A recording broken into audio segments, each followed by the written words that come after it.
Did you know when a child is born, he already knows Allah? And that is basically what Fitrah is. It's a natural state that Allah subhanahu wa ta'ala placed inside every single human being before they even entered this world. And it is not something which you learn or find out with knowledge. It's the most pure and instinctive way that is already there. It's a state of pure faith and pure recognition of our Creator. But then life happens. Environment happens, culture happens, and all the noise happens. When I look at my own son, I genuinely believe he is more closer to Allah than I have ever been. Nothing has touched his fitrah yet. And our job as parents is to keep it that way. So, how do we do that? I'm gonna talk about what all we can do as parents to protect our children's fitrah in the next part. In part 1, we talk about what fitrah is and how your child already knows Allah subhanahu wa ta'ala better than you. In this part, let's learn how we can protect it for our kids because as parents, this is our whole job.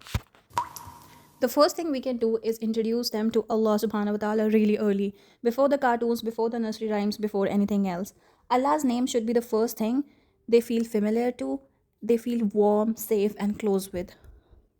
The second thing that I like to do is try to limit his music intake. This one is really hard because music is literally everywhere. In the supermarket, in the lift, in other people's home, in the TV, it's like everywhere. But I am trying, now I'm really intentionally trying to limit the music intake.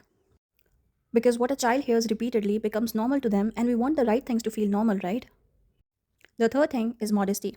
Not as a rule, of course, but as a value. Children do what they see. So we are conscious about what we wear, what we watch, how we carry ourselves, because he is always watching, always absorbing, always learning what normal looks like. The fourth thing as parents that we can do is we should guide what they look at. Little eyes are really powerful. What they take in shapes what they believe about the world. So we should be careful about the screens, about the images, about the content, not in a fearful way, but in a very intentional way. Now, of course, none of it is perfect. We get it wrong. We figure things out as we go. But the intention is there. And I really believe Allah subhanahu wa ta'ala looks at the intention first and then He puts barakah in it. So we keep going one small protection at a time. Jazakallah khair. This was part 2 of the Fitrah video. Inshallah, next time I will try to make it a longer video on YouTube.